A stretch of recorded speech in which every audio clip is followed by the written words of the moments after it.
बच्चों, आज हम इस वीडियो के माध्यम से कक्षा 11 के मापन एवं मात्रक चैप्टर के अंतर्गत हम पढ़ेंगे यथार्थता,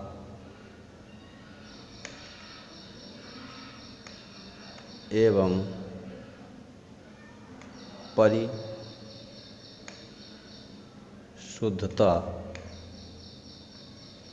इसके बारे में पढ़ेंगे। साथ ही मापन में कौन कौन सी त्रुटियां होती हैं उसके बारे में पढ़ेंगे। तो देखिए, फिजिक्स आपका एक प्रैक्टिकल साइंस है। इसमें हर एक घटना को हम प्रयोग द्वारा परीक्षण करते हैं और उसके लिए प्रत्येक भौतिक राशियों का मापन करते हैं।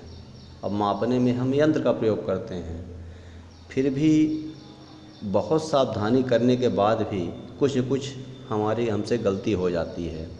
अर्थात यानी जो हमारा मापित मान है और एक वास्तविक मान है,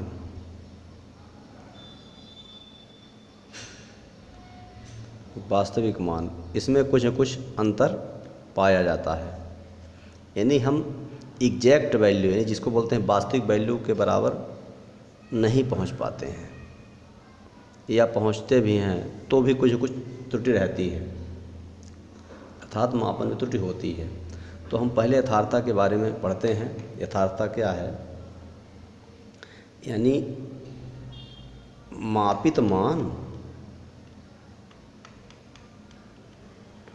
और वास्तविक मान, वास्तविक मान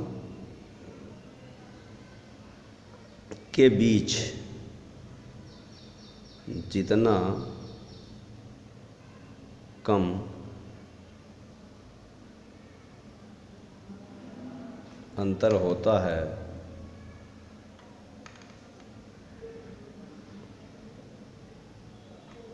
वह मापित मान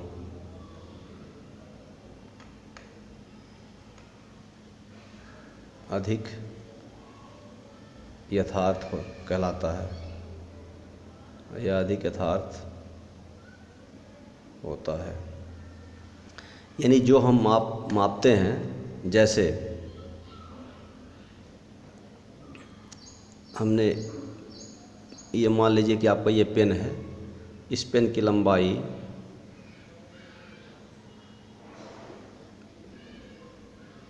6.23 है, cm है।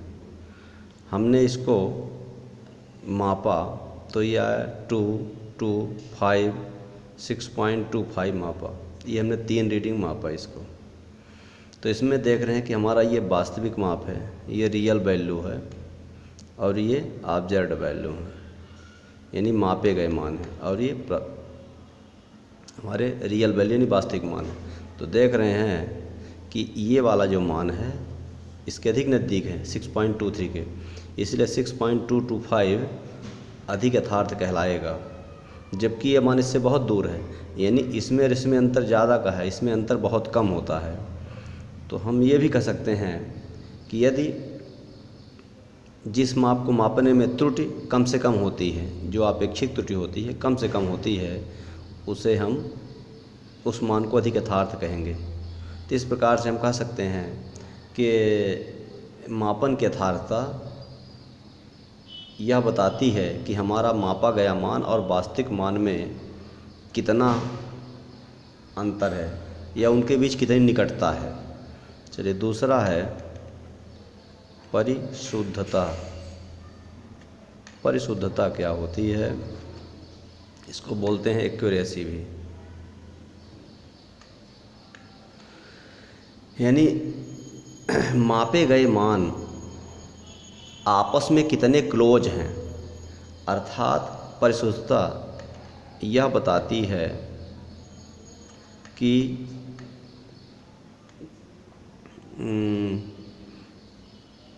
मापे गए मान आपस में कितने निकट है, या ये कह सकते हैं कि जो हमने माप माना है वो कितने निकट है। जैसे हमने माप लिया कि 6.225, 6.2217। तो यहाँ पर देखिए ये मान कितनी महीनता से मापा गया है। इसमें आपस में क्लोजनेस तो है, लेकिन कितना महीनता से नापते हैं। तो हम ये भी कह सकते हैं कि कोई राशि कितनी विभेदन सीमा, कितने रिजोल्यूशन तक विभेदन, या हम इसको कह सकते हैं महीनता से नापी गई है, मापी गई है। तो ये राशि इसमें देखिए 0.4 डिजिट तक है, तो ये ज़्यादा आपकी परिशुद्ध होगी। लेकिन ये ध्यान रखना है कि यथार्थता और परिशुद्धता का आपस में कोई बहुत संबंध नहीं होता है कि यदि कोई राशि ज़्यादा यथार्थ है तो ज़्यादा परिशुद्ध होगी, ऐसा नहीं हो सकता है। जैसे आपको एग्जाम्पल बताते हैं, मान लीजिए हम लिखते हैं कि कुछ रीडिंग है 5 cm, 5.0 cm, 5.00 cm, 5.00 cm। तो इसमें देखते हैं कि ये अधिक महीनता से नापा गया है 5.00 cm, अर्थात ये अधिक परिशुद्ध होगा। या हम ये भी कह सकते हैं इसको कि जिस यंत्र का अल्पतमांक जितना कम से कम होगा उस यंत्र से मापा गया मान अधिक परिशुद्ध होगा। यहाँ पर देखिए इसका अल्पतमांक है 1 cm, इसका है 0.1 cm, इसका है 0.01 cm, इसका अल्पतमांक 3 डिजिट है 0.0011 cm। अल्पतमांक क्या होता है, यानी किसी यंत्र से मापा गया वह कम से कम माप जिसको अशुद्धतापूर्वक नाप सकता है उसे हम अल्पतमांक कहते हैं। अल्पतमांक जितना कम होगा उसकी परिशुद्धता उतनी कम होगी। देखिए इसका अल्पतमांक सबसे कम है, ये ज़्यादा है, इसलिए ये वाली माप ज़्यादा परिशुद्ध है। जैसे स्क्रू गेज का अल्पतमांक बर्नियर कैलिपर से कम होता है, तो स्क्रू गेज से जो मापा गया मान है वो बर्नियर कैलिपर की तुलना में अधिक परिशुद्ध होता है ना। ये चलिए अब एक दूसरा उदाहरण बताते हैं। यहाँ तक कि ये परिशुद्ध हो गया।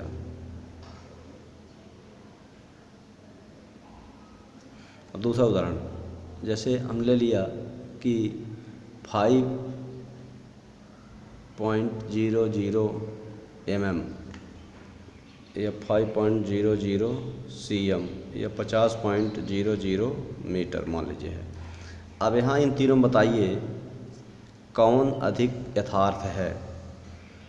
तो देखिए अल्पतमांक तो यह तीनों में सेम है, तो हम यहाँ कह सकते हैं कि 5.00 mm, चूँकि इसका अल्पतमांक सबसे कम है इसलिए अधिक परिशुद्ध है। लेकिन ये मीटर में है 50.00 मीटर, ये अधिक आपका यथार्थ कहलाएगा। क्यों? क्योंकि इन सभी में त्रुटियाँ इन दोनों में ज़्यादा है, इसमें सबसे कम है। कैसे देखिए निकालते हैं। इसका त्रुटि जो निकलेगी उसको हम बोलते हैं आपेक्षिक त्रुटि, यानी मापने में जो त्रुटि होती है। तो ये होगी अल्पतमांक। अल्पतमांक इसे कितना है 0.01/5.00, तो ये लगभग आएगा 0.002, यानी हम 2 × 10⁻³ कहेंगे।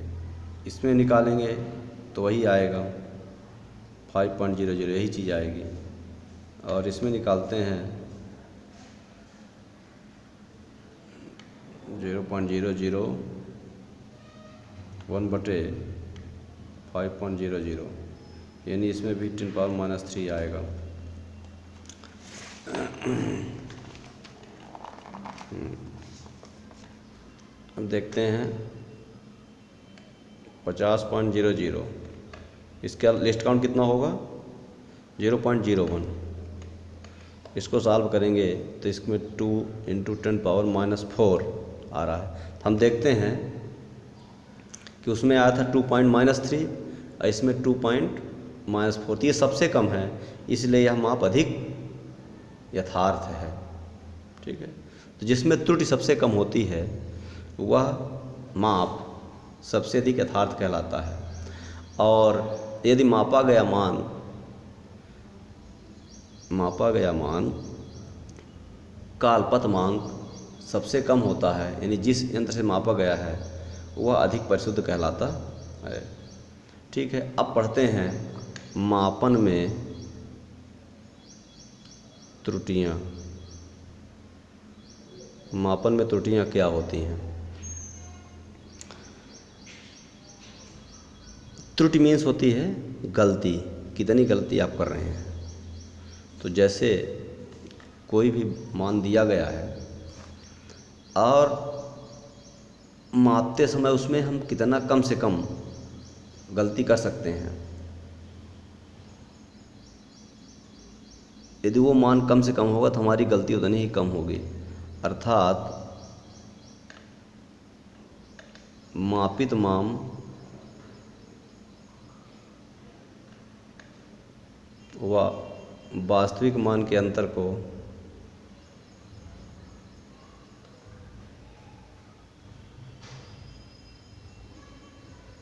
को मापन में त्रुटियां कहते हैं। मापन में त्रुटि कहते हैं।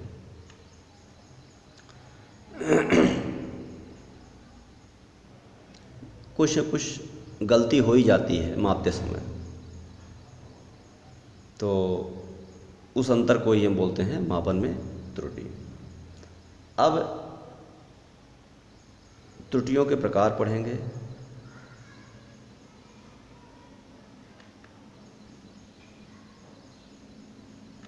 है ना, तो ये मुख्यतः 3 प्रकार की होती हैं।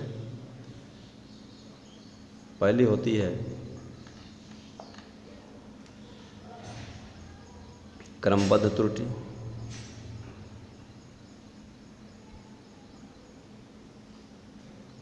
दूसरी होती है यादृच्छिक त्रुटि, तीसरी होती है स्थूल त्रुटि।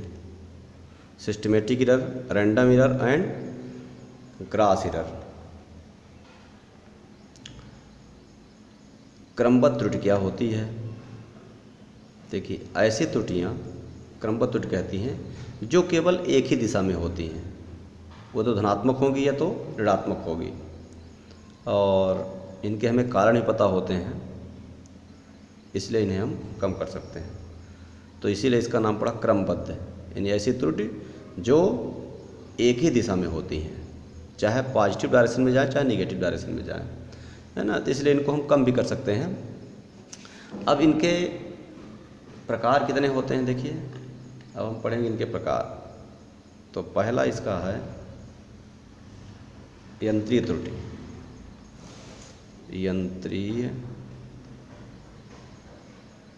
यंत्रीय त्रुटि। दूसरी होती है व्यक्तिगत त्रुटि।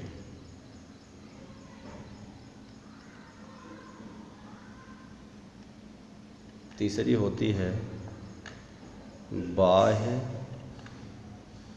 कारकों के कारण त्रुटि, और चौथी होती है अपूर्णता त्रुटि।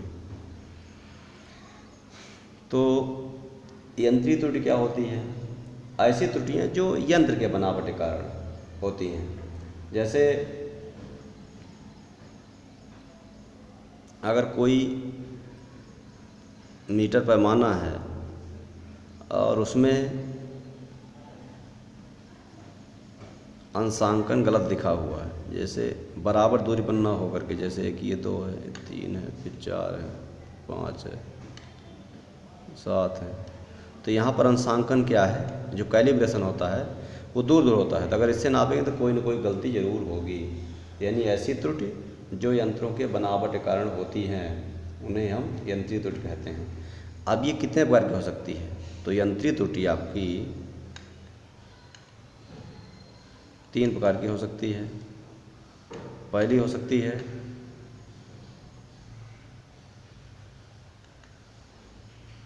शून्यांक त्रुटि, अल्पतमांक त्रुटि,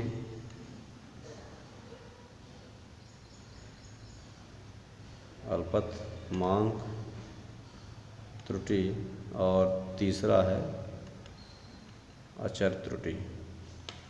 तो ये शून्यांक त्रुटि क्या होती है, जैसे वर्नियर कैलिपर्स हो या स्क्रू गेज हो, जब उसमें दोनों जबड़ों को मिलाते हैं तो यदि मुख्य स्केल का 0 और वर्नियर स्केल का 0 जब एक सीध में नहीं होता है तो वहाँ पर शून्यांक त्रुटि होती है। तो शून्यांक त्रुटि को हम लोग, ये 2 प्रकार की होती है, एक धनात्मक और ऋणात्मक। तो इसको जब हम कोई भी मापते हैं तो उस प्रेक्षित माप में शून्यांक त्रुटि को चिन्ह सहित हम घटा देते हैं। दूसरा है अल्पतमांक त्रुटि। अल्पतमांक क्या होता है, किसी यंत्र का वह न्यूनतम माप जिसे वह शुद्धतापूर्वक नाप सकता है। किसी यंत्र का वह न्यूनतम मान जिसे शुद्धतापूर्वक माप सकता है उसे हम अल्पतमांक कहते हैं। तो अल्पतमांक देखिए अभी बताए हैं कि किसी यंत्र के द्वारा मापा गया मान केवल अल्पतमांक तक ही परिशुद्ध होता है ना।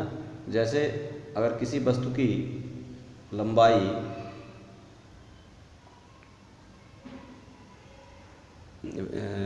स्केल से लंबाई नापा 1.3 cm, और लेकिन उसकी वास्तविक जो माप है 1.35 cm। तो ये जो माप है 1.3 से कम है, 1.4 से 1.3 से ज़्यादा, 1.4 से कम है। तो स्केल से हम इसको नहीं बता सकते हैं, इन दोनों के बीच में होगी, अर्थात अल्पतमांक के कारण भी इसमें त्रुटि हो सकती है। अगर अल्पतमांक इसका 0.01 होता तो हम उसे सही माप सकते थे, तो स्केल से मापने पर ये सही माप नहीं बता पाएगा। तो किसी यंत्र के अल्पतमांक के कारण जो त्रुटि होती है उसे हम अल्पतमांक त्रुटि कहते हैं। इसके बाद अचर त्रुटि क्या है। अचर मतलब निश्चित है। तो जब कोई हम बार बार प्रेक्षण लेते हैं तो हर बार वही त्रुटि गलती होती है, हर बार उतनी गलती आती है, उसे हम बोलते हैं अचर त्रुटि। इसी को बोलते हैं गलत कैलिब्रेशन के कारण ये होती है। अंशांकन अगर उसमें गलत होता है इंस्ट्रूमेंट में तो त्रुटि उत्पन्न होती है। इसलिए इसको कम करने के लिए हम कई तरीके से मापना चाहिए। इसके बाद है यंत्रीय त्रुटि हो गई। अब व्यक्तिगत त्रुटि क्या है। व्यक्तिगत मतलब प्रयोग करने वाला, यदि प्रयोगकर्ता मापते समय पाठ्यांक को सही तरीके से नहीं लेता है तो मापते समय जो गलती होती है उसे हम बोलते हैं व्यक्तिगत त्रुटि। अगर कोई प्रयोगकर्ता ज़्यादा अनुभवी होता है तो उससे त्रुटि नहीं कम हो सकती है। फिर अगला थर्ड है बाह्य कारकों के कारण त्रुटि। यह त्रुटि बाह्य परिस्थितियों जैसे दाब है, ताप है, वायु आदि कारण होती है। जैसे अगर हम ध्वनि का वेग माप रहे हैं तो अगर जिधर हवा चल रही है उधर क्या होता है, ध्वनि का वेग उधर बढ़ जाता है। तो लंबाई मापते समय अगर टेम्परेचर बढ़ गया तो भी उसमें गड़बड़ी हो जाती है। तो ताप और दाब के कारण जो त्रुटि होती है बाह्य परिस्थितियों के कारण उसे हम बोलते हैं बाह्य कारकों के कारण त्रुटि। फिर इसके बाद है लास्ट अपूर्णता त्रुटि। यानी ये ऐसी त्रुटि होती है जिसको हम जानते हुए भी जान रहे हैं कि ये गलती है, फिर भी उसका पूर्णतः निराकरण नहीं कर पाते हैं, तो ऐसी त्रुटियों को हम बोलते हैं अपूर्णता त्रुटि। जैसे कैलोरी मापी के मापन में विकिरण कारण जो गलती होती है उसे हम बोलते हैं अपूर्णता त्रुटि। और जान रहे हैं लेकिन विकिरण कारण उसमें अच्छा जरूर होता है। अगला है यादृच्छिक त्रुटि। यादृच्छिक इसको बोलते हैं रैंडम एरर, यानी जब कोई त्रुटि अनियमित होती है, यानी हर बार हम मापन करते हैं तो मान अलग अलग प्राप्त होता है, तो इसे हम बोलते हैं यादृच्छिक त्रुटि। ऐसी त्रुटि को कम करने के लिए हम कई बार प्रेक्षणों को लेकर के उनका औसत मान निकाल लेते हैं, है ना, तो इससे त्रुटि कम हो सकती है। इसके बाद लास्ट है स्थूल त्रुटि। जब ये मापनकर्ता की असावधानी के कारण वो कोई गलती करता है, उसके कारण जो त्रुटि होती है उसे हम बोलते हैं स्थूल त्रुटि। इस तरह से ये त्रुटि के प्रकार हो गए। अब हम पढ़ेंगे त्रुटियों के प्रकार, तो अगले लेक्चर में हम पढ़ेंगे त्रुटियों के प्रकार। धन्यवाद।